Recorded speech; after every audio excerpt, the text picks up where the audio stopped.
guys, welcome back to the channel Dr. Coda. So in today's video we'll be discussing HTML semantics. Now, as the name implies, what is semantics? Semantics is the meaning of words in the English language.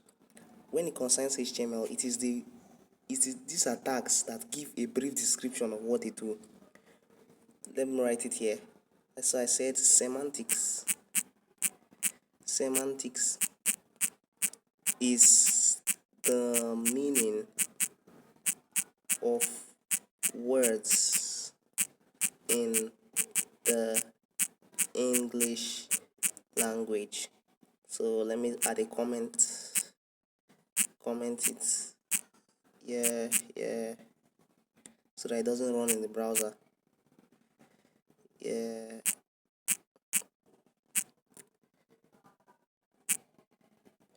so like I said earlier, semantics is the meaning of words in the English language.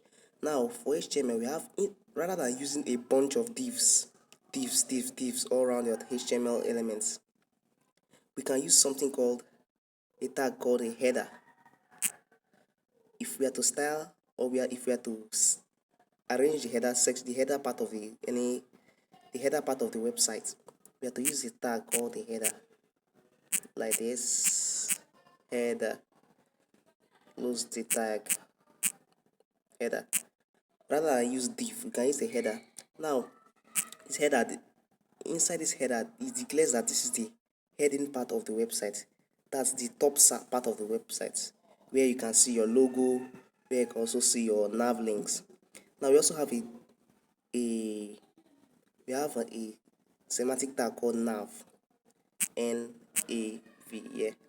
Now this is used for your navigation links, rather than use on other lists or a bunch of divs. This nav is better because it makes it more accessible, more search. It makes it optimized for search engines.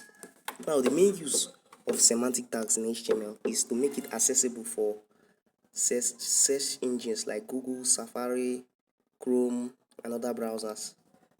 Like now we use our nav, we can put some links, href, let me say something.com.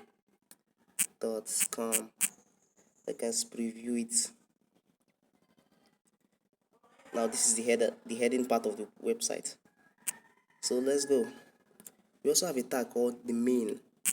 Now every website is divided into three sections.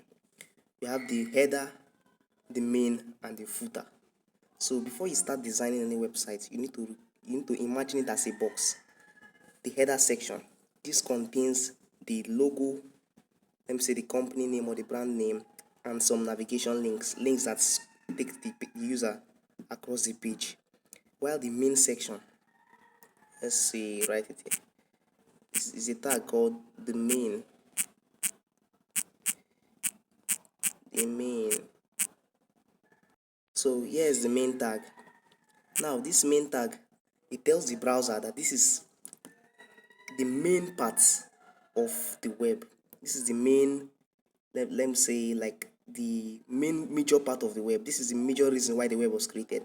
Now this main should include your about section, your contact section, and the main part of the web.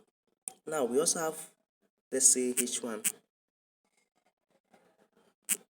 the main parts of the website or web page.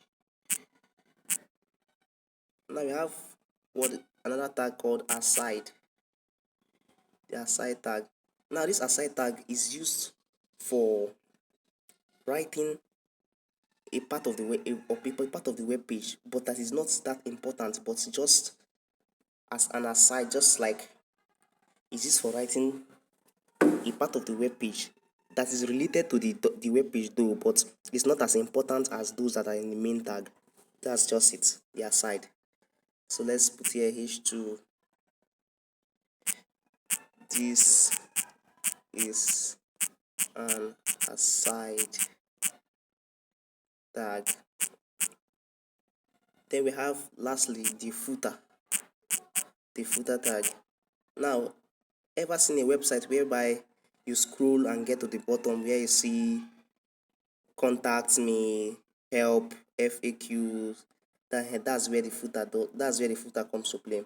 It is used to host links, contact me, copyrights, and the rest. That's the work of a footer. So, like I said earlier, every website is made up of the header section. The header section contains the logo and contains the navigation links. While next is the main section. The main section contains everything that's the major part of the web page, everything that is important in the web page. That's the main section.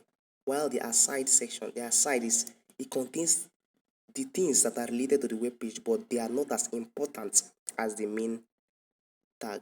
That's the aside. Then lastly, the footer. I said this footer contains copyrights, it contains links, it contains contacts, and the rest more. So that's all for today, guys. See you soon. Subscribe to follow and learn more. Thanks.